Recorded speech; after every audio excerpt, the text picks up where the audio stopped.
asistencia al 35º aniversario del ciclo de conferencias Astronomía, una ciencia en expansión. En esta ocasión tenemos el gusto de presentar al doctor Alberto Flandes. Es doctor, estudió física y realizó un posgrado en ciencias de la Tierra y en el Instituto Max Planck de Física Nuclear. Actualmente es investigador en el Instituto de Geofísica desde 2010 y sus áreas de investigación son ciencias planetarias y física del sistema solar. Le damos un fuerte aplauso, por favor.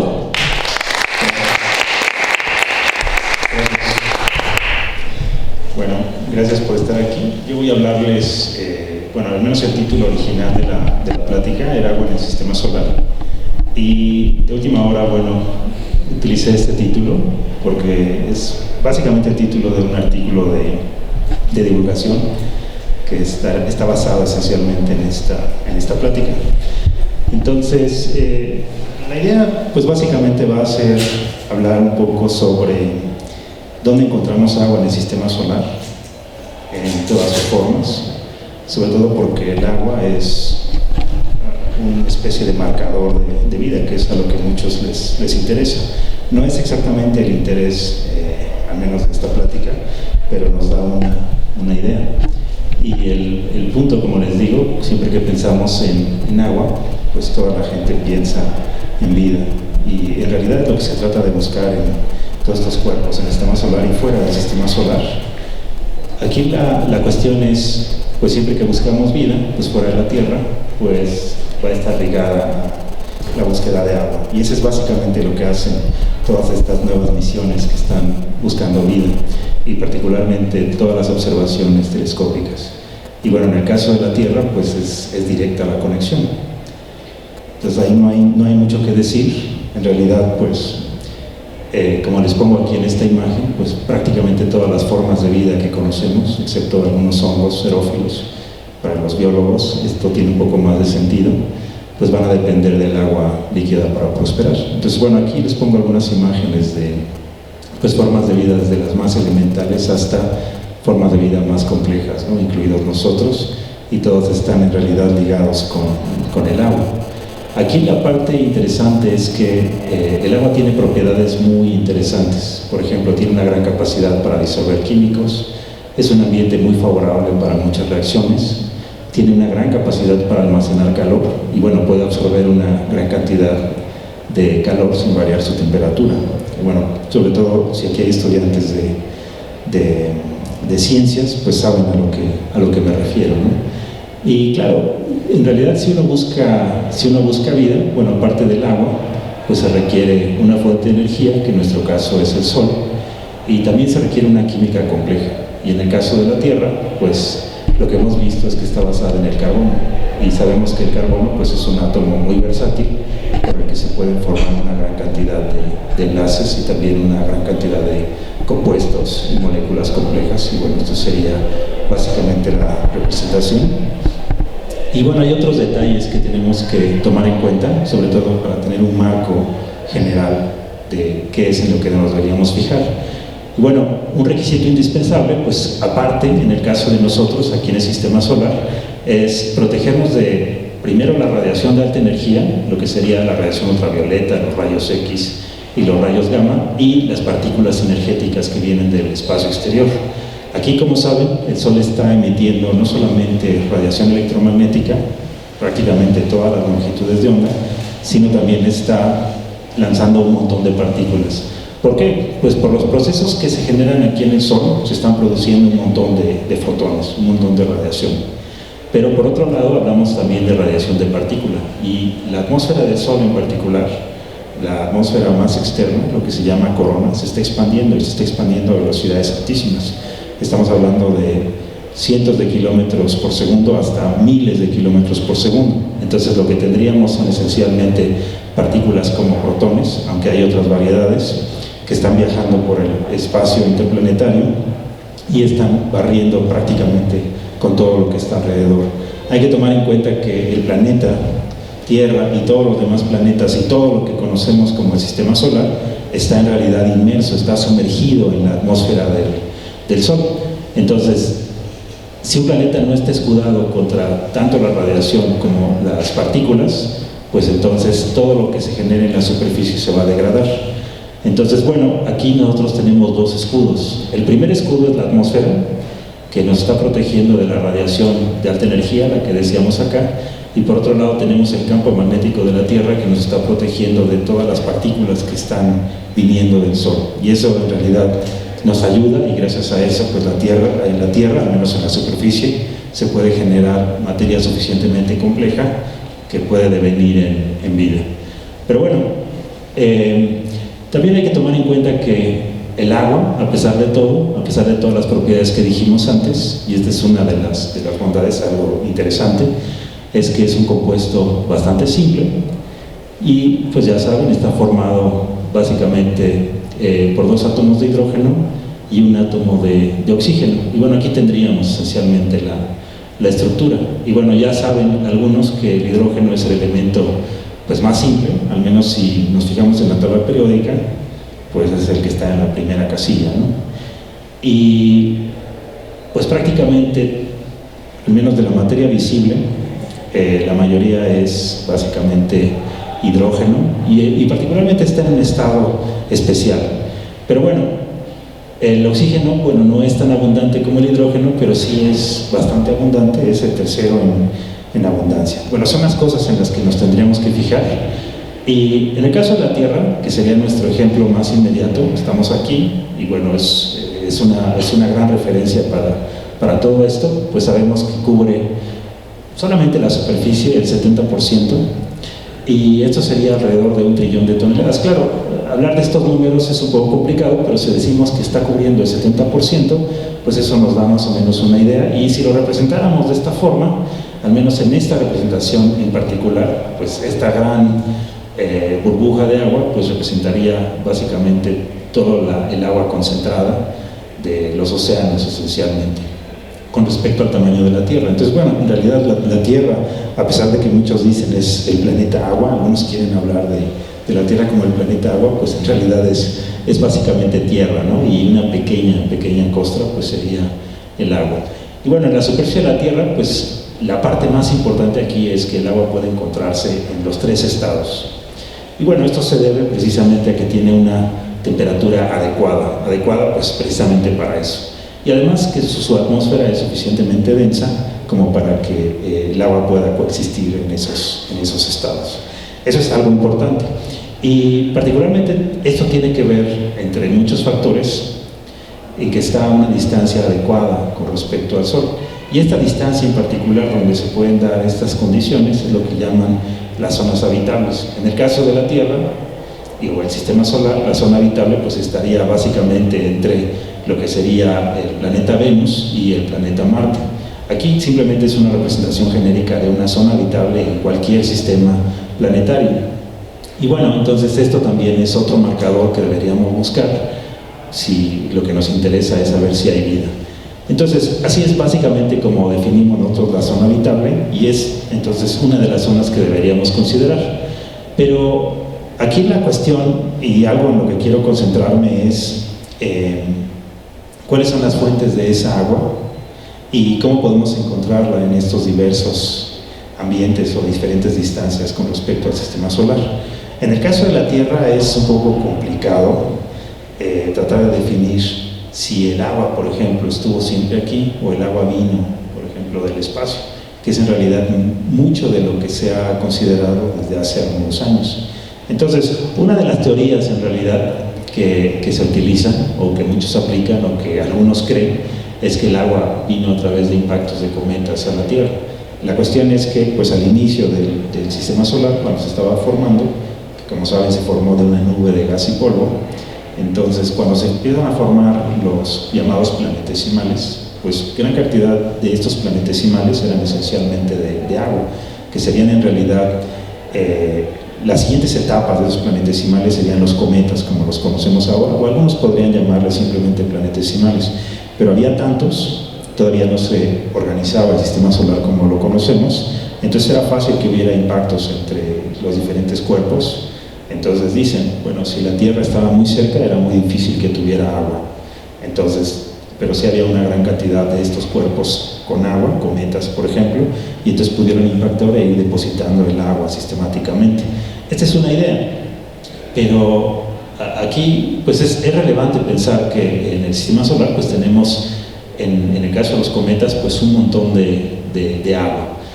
Los cometas después se fueron organizando, vamos a platicar, o les platicaré más adelante sobre esto, pero nada más así como un breviario para tener un contexto general. Los cometas, habrán escuchado, pues utilizan mucho esta frase de las bolas de hielo sucio, y en realidad son prácticamente pura agua, y el resto pues son compuestos de este estilo, ¿no? Dióxido de carbono, monóxido de carbono, tienen nitrógeno, y bueno, algunas cosas ya un poco más complejas. La parte que interesa obviamente para muchos es el material orgánico. Aquí la parte interesante es que estos cometas están organizados en ciertas regiones, pero muchos se acercan al Sol y cada vez que se acercan pues pierden algo así como un 1% de su masa. La parte interesante de los cometas es que a pesar de que están hechos esencialmente de agua, tienen unas superficies que son muy, muy oscuras. Sus albedos, algunos quizás saben a lo que me refiero cuando digo albedo, que es este cociente entre la luz que refleja un cuerpo y la luz que recibe. Entonces, por ejemplo, un espejo tendría un albedo 1, por definición, pues todo lo que está recibiendo lo está reflejando. Pero en el caso del cometa, pues prácticamente absorbe todo y solamente un 4% de energía es la que está reflejando. Y aparte tiene una superficie muy porosa. Una explicación de por qué los cometas son tan oscuros, a pesar de que están hechos de agua, es precisamente porque toda esta agua y volátiles pues fácilmente escapan, y lo que queda pues es el asiento de todos estos materiales que no son agua, y eso hace que la superficie sea muy, muy oscura. Pero la parte interesante, un poco regresando a lo que les mencionaba, es que los cometas en principio son algo así como el material sobrante de la formación del sistema solar. En principio podríamos decir que los cometas son algo así como el material primigenio. Si uno pudiera analizar un cometa que se ha hecho, en realidad lo que estaría haciendo es tener acceso precisamente a este material original del sistema solar. Claro, entre más veces se acerca el cometa al Sol, pues entonces ese material se va modificando y se va alejando de lo que era originalmente. Y bueno, hay diferentes tipos de cometas. Algunos tienen periodos más cortos, otros periodos más largos, y esto se debe precisamente a las regiones de donde vienen. Una de las regiones es el llamado cinturón de Kuiper, que es una estructura, una forma de cinturón o dona de cometas que está más allá de Neptuno, y pues se puede extender muchísimo hacia los límites del sistema solar, pero básicamente, aparentemente la parte más gruesa pues estaría en este límite del sistema solar que nosotros entendemos, ¿no? Y bueno, hay otros cometas que son los de periodos más largos, que vienen de algo que se llama la nube de Oort, que es una nube teórica hasta ahora, se cree que está allí, pero no hay una evidencia clara de que esté allí, pero hay evidencias que indican que definitivamente sí existe, y es en realidad una especie de esfera que envuelve al sistema solar, de básicamente todo este material. Piensen que en la formación del sistema solar pues se va diferenciando el sistema, se van limpiando algunas zonas, y entonces todo el detrito o todo el excedente de ese material está siendo confinado hacia los límites. Es más o menos como deberíamos entenderlo. Pero bueno, la otra teoría nos dice que los cometas no fueron precisamente la fuente de agua del sistema solar, sino más bien fueron los impactos de asteroides. Esa sería otra opción. Y bueno, aquí lo que tenemos son algunos ejemplos de asteroides que han sido observados, y estos sí están en una escala proporcional, y como saben, los asteroides están precisamente organizados en este cinturón entre la órbita de Marte y la órbita de Júpiter. Y bueno, realmente ha habido mucho interés en estudiar estos cuerpos, y particularmente en las últimas décadas, con este riesgo de que pudieran impactar estos cuerpos, pues entonces ha habido misiones que se han aprovechado de eso, precisamente para pues que les den dinero, construyan las naves y vayan a estos cuerpos a estudiarlos. De cualquier forma es algo que vale la pena hacer, y muchos de estos también podrían contener material primigenio del sistema solar. Aquí, en comparación, si comparamos por ejemplo los cometas o las estructuras de cometas con la estructura de asteroides, pues más o menos esta sería la idea. Aquí lo que quiero que noten es, estas son imágenes de asteroides y estas son imágenes de cometas. Y en realidad algunos pues no se distinguen entre sí.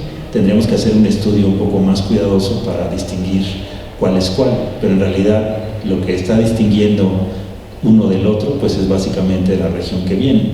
Aquí estaría lo que vimos hace un momento, que es el cinturón de asteroides, que estaría en esta parte, y el cinturón de Kuiper, que les decía, está aquí, más allá de esta órbita de Neptuno, y la nube de Oort estaría aquí. Es decir, todo esto estaría contenido en este punto, y la nube de Oort pues sería una esfera muy grande que está envolviendo al sistema solar. Podemos definir los límites del sistema solar de dos puntos de vista. Una podría ser, como lo han hecho en algunas misiones, no sé si han escuchado hablar de la misión Viajero, y dicen, las naves Viajero son las naves que han llegado más lejos, o las naves construidas por el hombre que han llegado más lejos, y algunos dicen, ya cruzaron los límites del sistema solar, pero en realidad están hablando de los límites electromagnéticos, por así decirlo. No es la palabra correcta, simplemente que, como les decía, todo el sistema solar está inmerso en la atmósfera del Sol, y la atmósfera del Sol llega más o menos a 100 unidades astronómicas. Entonces, en esas 100 unidades astronómicas, algunos dicen que ese es el límite del sistema solar, pero finalmente estos cuerpos, si están aquí, pues están ligados al Sol. Entonces, este debería ser nuestro límite. El punto es que la nube de Oort podría llegar más o menos a un año luz aproximadamente. Lo que querría decir es que si otras estrellas o una estrella cercana tuviera una nube de Oort también, debido a toda esta formación, toda esta dinámica, pues entonces esas nubes de Oort prácticamente se tocarían de alguna forma. Y esta es una idea que se maneja. De hecho, nos dicen que algunos cometas que tienen unas órbitas extrañas, en realidad así como hiperbólicas, que no se observan cerradas dentro del sistema solar, pues significaría que vienen de fuera del sistema solar, y entonces probablemente corresponderían a una nube de Oort de alguna estrella muy cercana. Pero bueno, estas son algunas ideas. Y vean que hasta ahora he mencionado dos teorías. Una teoría ha sido la de los cometas, la otra la de los asteroides, y vemos que entre asteroides y cometas no hay gran diferencia, aunque los asteroides sí se distinguen por su composición. Algunos son más metálicos, otros son más tipo condrítico, les dicen, que serían las rocas como básicas, mientras que los cometas son esencialmente hielo y con algo de material orgánico. Pero se han observado, por ejemplo, asteroides que tienen un comportamiento como cometa, que también en ciertas condiciones generan una cola. Pero bueno, una tercera teoría de dónde vino el agua nos dice, bueno, el agua no vino de ningún lado, el agua siempre ha estado aquí. El agua se formó o se fue pegando a la materia que formó la Tierra en el mismo proceso. Y la idea en realidad viene de unas investigaciones que hicieron en la isla canadiense de Baffin y también en Islandia. Y básicamente lo que analizan son como lavas muy profundas en estas regiones volcánicas, y lo que hacen es medir los contenidos de deuterio. Entonces aquí, quizás algunos hayan oído hablar del deuterio. El deuterio es algo así como una versión pesada del hidrógeno. Entonces yo puedo formar algo llamado agua pesada, y en el agua pesada, en vez del hidrógeno, voy a tener deuterio. Ahora, quizás aquí hay muchos estudiantes de ciencias y saben a lo que me refiero. Entonces, por ejemplo, le llamamos nosotros hidrógeno a básicamente un protón. Ahí está.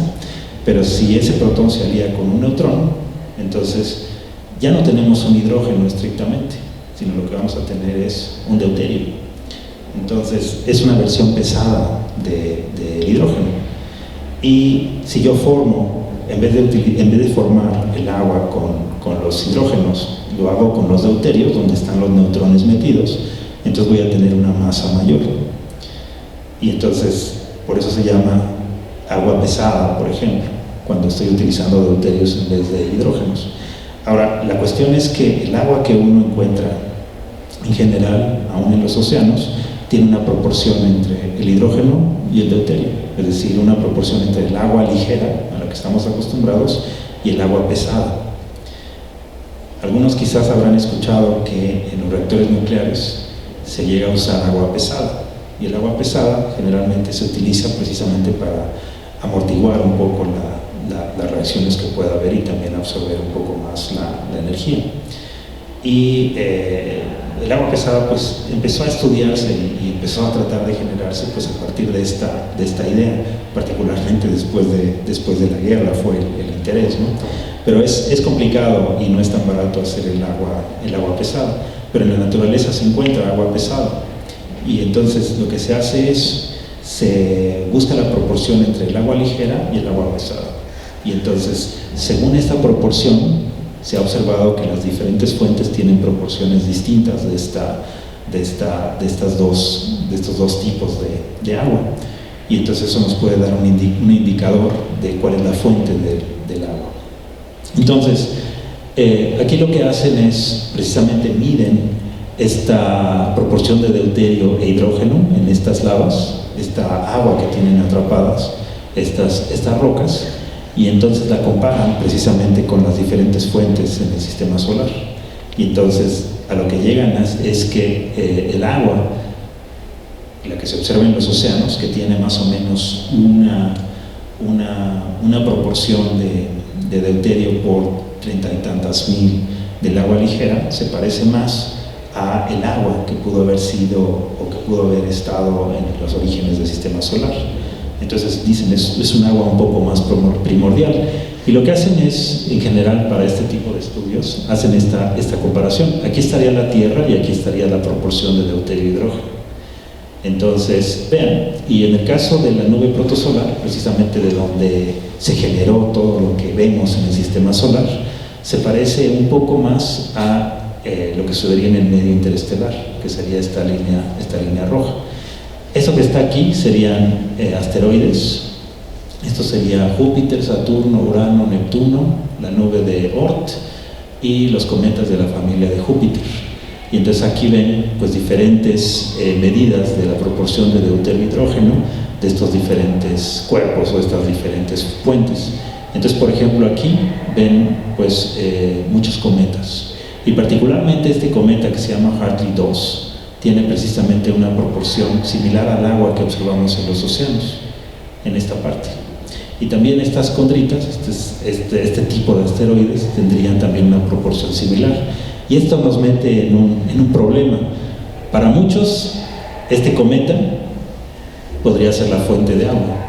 Y los cometas parecidos al Hartley 2 serían la fuente, porque se parecen más a la proporción que observamos en la Tierra. Para otros, los asteroides que tienen este tipo estarían un poquito más lejos, pero también cerca del agua que observamos en la Tierra. Entonces dirían ellos, pues la fuente está aquí. Aquí, bueno, es una cuestión de discusión. Como les digo, los océanos terrestres pues están formados por estos dos tipos de agua mezclados, lo que llamamos el agua ordinaria, que les decía, el H2O, y el agua pesada, que sería D2O. Y la proporción entre ambas es precisamente esta tasa de deuterio e hidrógeno. Y esto es más o menos de 1 entre 6.410. En teoría, pues la fuente original del agua terrestre debería tener una tasa D sobre H parecida, y esta es la referencia que se tiene. Pero, ¿en qué están pensando, por ejemplo, estos que hablan de esta tercera teoría? Bueno, están pensando un poco lo que les decía, aquí lo voy a decir más puntualmente. Tenemos la nebulosa protosolar, de donde se está formando, pues, básicamente todo. Aquí tendríamos una especie de protoestrella y tendríamos un montón de gas y polvo alrededor. Y bueno, estos hace unos cerca de 4.500 millones de años, pues el Sol y todo lo que lo rodea se formó a partir de una nube de gas y polvo. Bueno, y según esta tercera teoría, resulta que el agua se iba adhiriendo o estaba adherida al polvo que formó todos los cuerpos en el sistema solar. Y esta es una imagen precisamente de una partícula de polvo, no necesariamente una partícula de polvo primordial, pero nada más para que vean, es en realidad un agregado de moléculas, o puede ser de otras partículas de polvo más pequeñas, y aquí se pueden ir pegando las moléculas. Entonces, cuando juntan estas partículas de polvo, pues el agua queda atrapada. Aquí la idea es, en toda esta evolución para llegar a lo que conocemos ahora, bueno, la gravedad de toda esta nube, bueno, hace posible que se formen los planetesimales, que serán algo así como las semillas que formarían después los planetas como los vemos ahora. Y bueno, parte de los cometas colisionaron con los cuerpos mayores o fueron tragados por el Sol, y el resto pues fueron confinados a la periferia del sistema solar, como vimos en las láminas anteriores, en estas estructuras. Al final, pues podríamos decir que la mayoría de los cuerpos se establecieron en las órbitas en las que ahora lo vemos. Pero la parte interesante es que si esta es la idea y el agua estaba allí, pues entonces los cuerpos que observamos tienen más agua de la que creemos. Estas serían nuestras implicaciones de esta tercera teoría. Primero, el manto terrestre, si nos quedamos en la Tierra, contiene pues cantidades inesperadas de agua. ¿Cuánto? No lo sabemos, pero mucho más de lo que podríamos pensar. Y bueno, cometas y asteroides pues no son determinantes como fuentes de agua. No quiere decir que no pudieron haber impactado. Sabemos, hay evidencias de estos impactos, pero si quisiéramos compensar o poner todo el agua a partir de cometas o asteroides, todo el agua que observamos, pues requeriría una cantidad impresionante de impactos. Pero bueno, entonces no son determinantes como fuentes de agua, y bueno, la Tierra primitiva seguramente tuvo mucho más agua que la que hoy vemos. Y la idea general interesante es que los cuerpos rocosos del sistema solar pues también tuvieron cantidades importantes de agua en sus inicios, y muchos de estos cuerpos pues aún deberían tenerla. Pero piensen que estamos hablando de agua que está ahí atrapada. Bueno, además habría que considerar esto. Ya lo vimos, los cometas tienen un montón de agua. Entonces, aparte de la Tierra, pues podemos encontrar agua en forma de hielo. Eso no es nada extraordinario, eso se puede observar con un buen telescopio y analizando los espectros. Y en algunas imágenes se puede ver directamente estas lunas que están cubiertas de hielos. Bueno, los núcleos y atmósferas de cometas, como vimos, las superficies de asteroides también tienen agua en forma de hielo. Las superficies de muchas lunas, por ejemplo en Saturno, en Júpiter, en los planetas gigantes en particular, más allá del cinturón de asteroides, pues tienen bastante hielo alrededor. Y bueno, el polvo y las rocas en los anillos planetarios, por ejemplo los anillos de Saturno, pues son esencialmente rocas de agua y polvo de agua. Y aquí el punto es, si lo que nos interesa, sobre todo para aquellos que están buscando vida, es el agua líquida, y particularmente fuera de la Tierra, pues entonces debemos mirar con un poco más de cuidado, al menos no en esta etapa, pero por ejemplo, nada más como referencia, y habrán escuchado algunas noticias. Hace aproximadamente 2 años NASA dio una noticia, fue un poco menos de 2 años.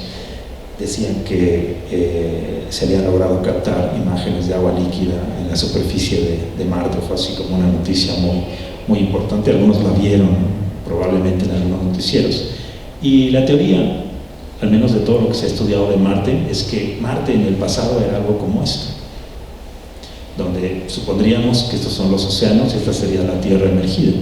Entonces, bueno, nos dicen, hace unos 3.000 millones de años, Marte tuvo una atmósfera densa, montañas nevadas, lagos de agua dulce y un océano salado que cubría 2/3 de su hemisferio norte y que podía llegar hasta 2 kilómetros de profundidad. Nos dice también todos estos estudios que muy probablemente tuvo un ciclo del agua similar al de la Tierra. El punto es, algo pasó. Quizás un cambio climático radical le hizo perder toda su agua superficial. Y ahora lo que observamos en Marte pues es que el agua está atrapada en el suelo en forma de hielo, lo que llaman el permafrost. Y también se puede encontrar en los casquetes, en algunos de los casquetes polares.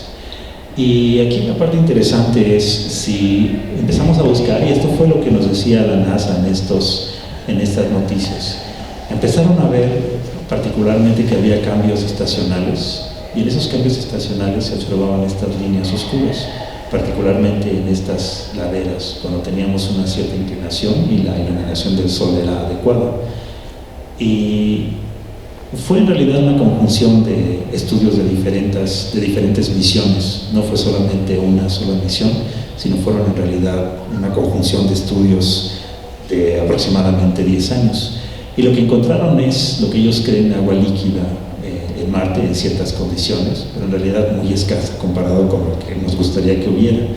Aquí la cuestión es el agua que se observa, aparentemente es agua que escurre cuando las condiciones son adecuadas, en cuanto a iluminación particularmente. Entonces el agua se escurre en las laderas de las montañas y se observan estos patrones. Y particularmente esa agua, cuando la estudian espectroscópicamente, ven que es agua salada, de déjenme regresarme todavía aquí. Aquí lo que está sucediendo es un poco cuestionable, pero parece que, o al menos todo indica que es cierto. Tomen en cuenta que la temperatura en Marte es muy baja, y ese es un detalle. Y el otro detalle es que la atmósfera es muy poco densa. Entonces quiere decir, no hay en principio suficiente presión para que podamos tener el agua líquida. Pero si tenemos agua que está saturada en sal, eso va a permitir que bajo ciertas condiciones de temperatura podamos tener algo de agua líquida. Sería más bien agua como salobre, pero de cualquier forma líquida, si es lo que nos interesa. Pero por otro lado, tener ambientes con una cantidad tan extrema de sal, pues eso también es complicado para la vida, si eso es lo que nos interesa. Pero bueno, en el sistema solar exterior, el gran punto, si lo que buscamos es agua líquida, es que la energía del Sol es muy débil. Tomen en cuenta que la radiación que está emitiendo el Sol pues va cayendo como el cuadrado de la distancia. Es decir, si ponemos como referencia a la Tierra, que está a una unidad astronómica, si nos vamos, por ejemplo, a Júpiter, que está a 5 unidades astronómicas aproximadamente, pues entonces la cantidad de luz que estaría recibiendo Júpiter sería algo así como 1 sobre 25, es decir, 1 sobre 5 al cuadrado. Y si nos vamos hacia Saturno, que está aproximadamente a casi entre 9 y 10 unidades astronómicas, pues entonces la cantidad de luz que está recibiendo con respecto a la Tierra sería 1 sobre 10 al cuadrado. De acuerdo, que sería un centésimo en realidad. Entonces eso es un problema si lo que queremos es energía para que el hielo se funda y podamos tener agua líquida. Pero bueno, el hecho es lo que decíamos, muchas lunas de los planetas gigantes tienen pues cortezas y mantos de hielo. Y la parte interesante aquí es que algunas de estas lunas parecen tener agua líquida. No en la superficie obviamente, pero sí atrapadas en el interior de la luna. Y esto se debe a que debería haber una fuente alternativa de energía para fundir este hielo, que el hielo está allí, el agua está allí, nada más hay que fundirlo. Y la alternativa son precisamente lo que llaman mareas gravitacionales. Y marea, tomen en cuenta que estas fuerzas de marea no son otra cosa que estas fuerzas diferenciales gravitacionales. Nosotros, por ejemplo, ustedes, yo mismo, estamos sujetos a la fuerza gravitacional. Pero la fuerza que reciben nuestros pies no es la misma que reciben nuestras cabezas. Pero las dimensiones nuestras son tan pequeñas que las diferencias entre esas fuerzas son muy pequeñas. Pero si tenemos un cuerpo suficientemente grande, entonces las fuerzas entre un extremo y otro pueden ser suficientemente grandes. Y entonces esas fuerzas, como en el caso de la Tierra, pueden estirar o comprimir al cuerpo. Y si esto es cíclico, pues entonces lo que tenemos es un calentamiento, casi como si tuviéramos una pelota de esponja y la estuviéramos comprimiendo y relajando, la apretamos, la soltamos, y eso es lo que sucede con algunos cuerpos cuando están orbitando. Entonces, en el caso de los satélites galileanos, me voy a concentrar en Júpiter. Estos satélites que descubrió Galileo en 1610 con su telescopio, probablemente muchos los conocen, Io, Europa, Ganímedes y Caliste. Bueno, estos están sometidos a intensas fuerzas de marea. Aquí nada más como un ejemplo lo que sería una fuerza de marea, esto que decimos. Aquí lo que tenemos son fuerzas diferenciales. La Luna obviamente está orbitando alrededor de la Tierra. El Sol ejerce una fuerza gravitacional, por eso la Tierra orbita alrededor del Sol, pero la Luna está mucho más cerca, y entonces por donde va pasando la Luna, pues hay una especie de levantamiento, una especie de chipote, precisamente por la atracción.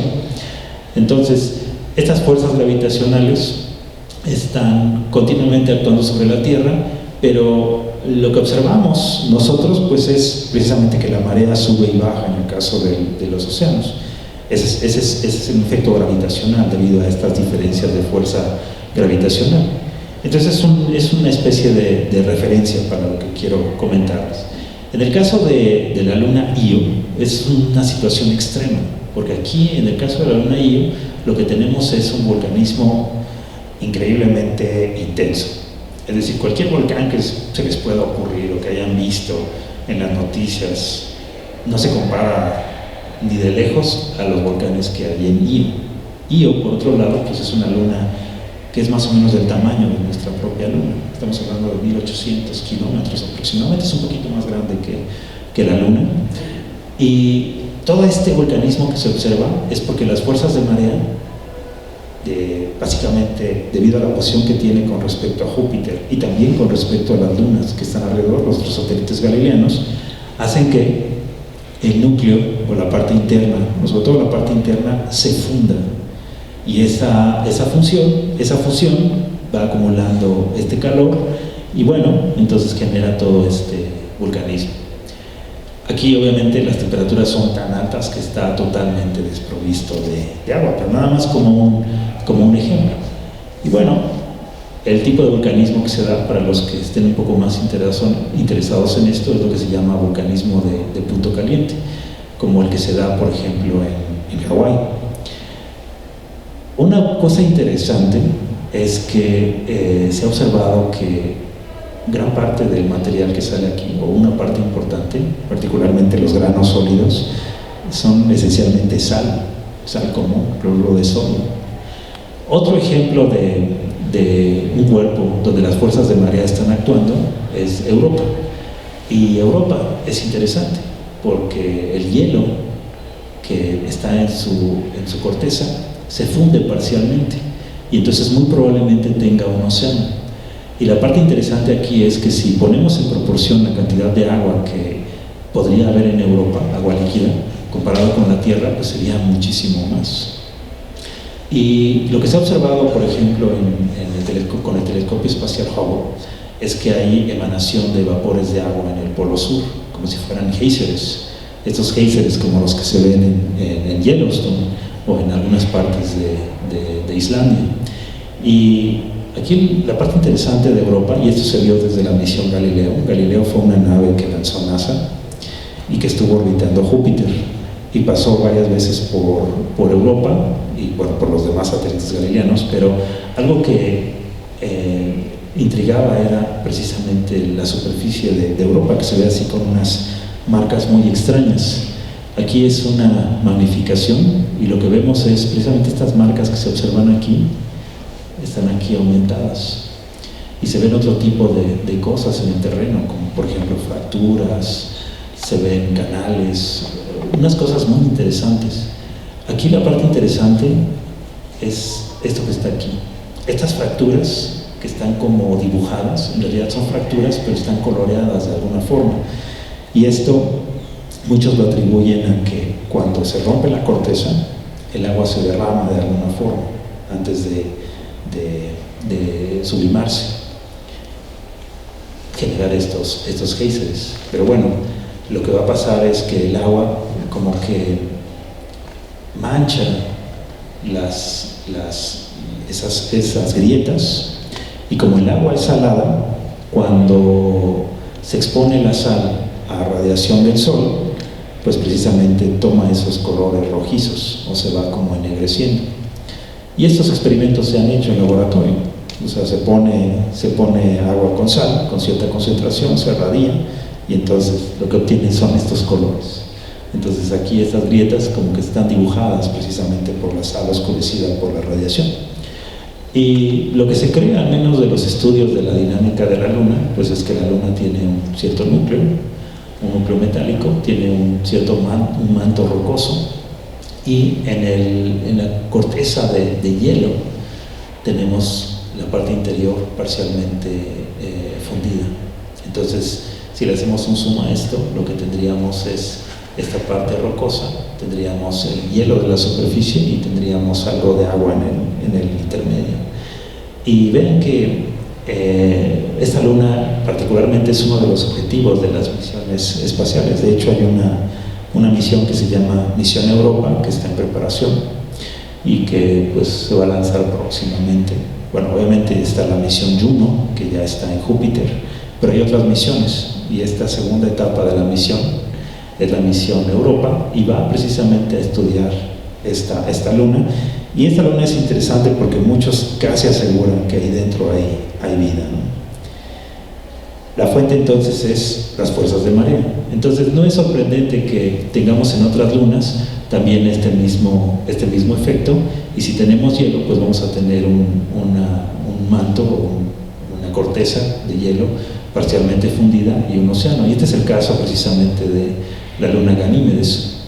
La luna Ganímedes se cree que tiene este océano también, porque también está sometida a estas fuerzas de marea, y las evidencias que nos podrían decir que de verdad hay algo líquido ahí dentro es precisamente el comportamiento de las auroras que se observan en Ganímedes.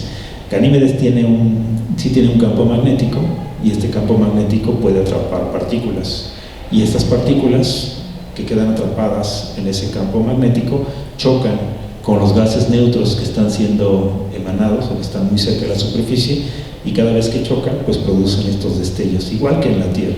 En la Tierra, las partículas del Sol, las partículas cargadas, quedan atrapadas en el campo magnético de la Tierra, algunas de ellas, y si tienen suficiente energía chocan con la atmósfera neutra, y esta atmósfera neutra, cuando chocan estas partículas, emite estos fotones de diferentes colores, y esto en un acumulado me genera la aurora. Pero bueno, la aurora no es la parte extraordinaria, sino la parte interesante aquí es que esta aurora tiene ciertas variaciones. Se observan variaciones en esa aurora, y esas variaciones se deben precisamente a que tenemos un fluido conductor que está alterando el campo general. Entonces, ¿qué es lo que está pasando? Pues tenemos un fluido salado, y estas sales pues son iones, y estos iones son sensibles a los campos eléctricos y a los campos magnéticos, y a su vez tenemos una diferencia de temperaturas, y eso genera también cierta convección.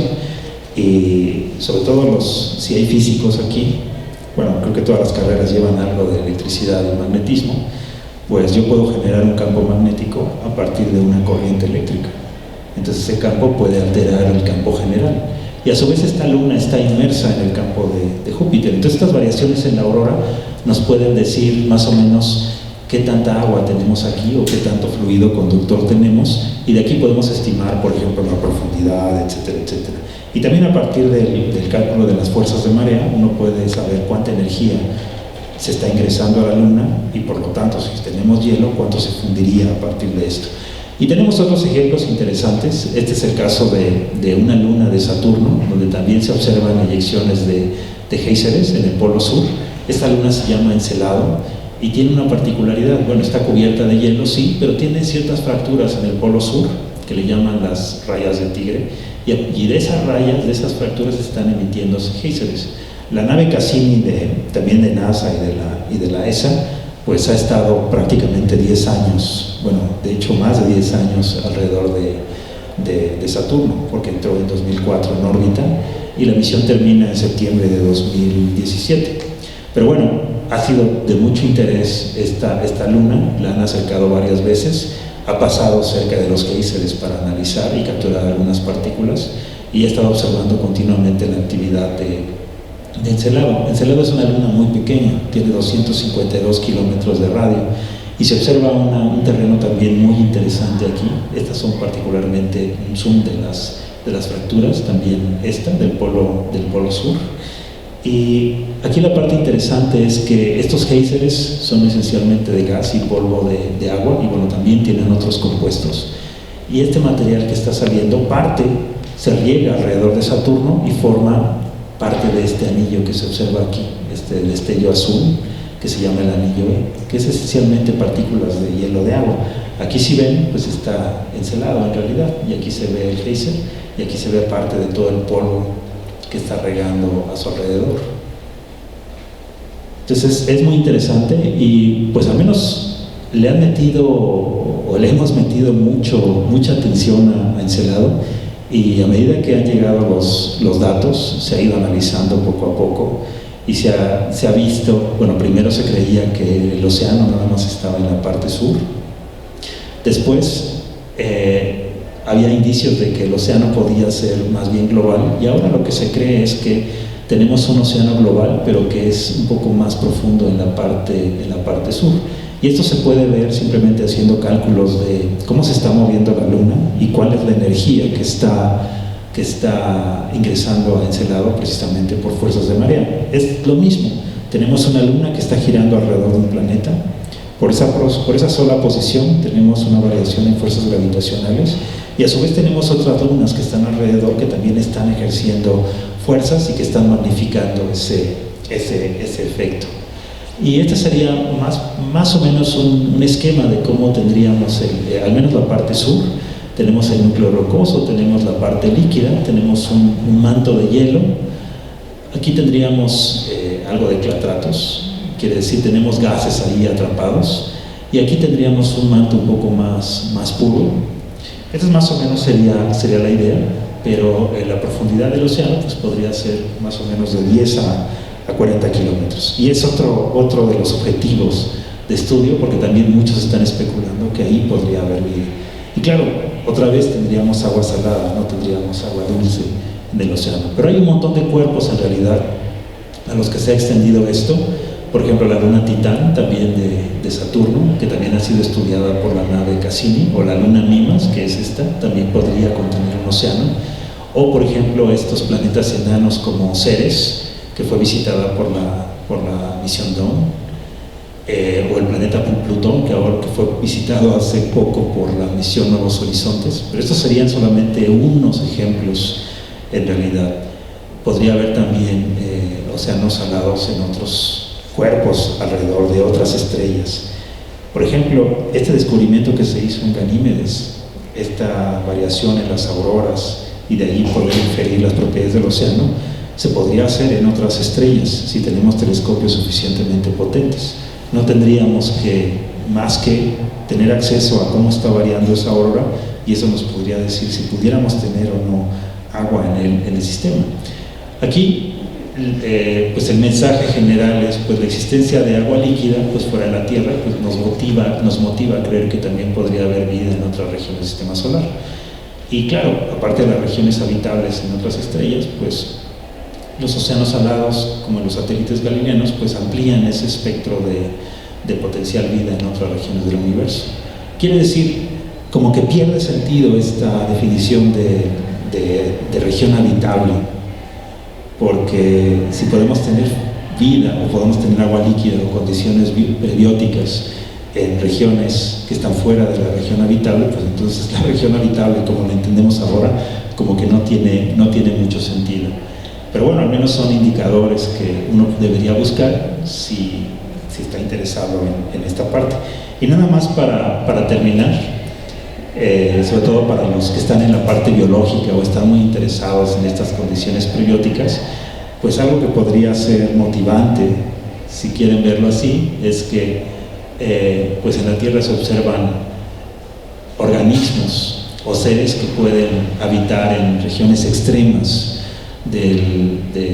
regiones extremas, y estamos hablando de condiciones extremas básicamente, por ejemplo, ambientes que tengan cantidades o proporciones extremas de sal, ¿no? Estos halófilos, ¿no? O por ejemplo, que estén en condiciones extremas o proporciones importantes de metano, o por ejemplo, que puedan existir en ambientes muy fríos, gélidos, etcétera. Y un organismo al que le han puesto mucha atención, que quizás muchos aquí han oído hablar, o a lo mejor algunos lo han estudiado en sus materias, pues son estos tardígrados, ¿no? Siempre les gusta aparecer en este tipo de plática, los llamados ositos de agua, y son interesantes porque algunos dicen son super seres, bueno, dentro de todo esta referencia o este marco de referencia, porque pues soportan desde el vacío del espacio hasta 1000 atmósferas, pueden soportar temperaturas de casi cero absoluto, esto es incorrecto, hasta 220 grados centígrados,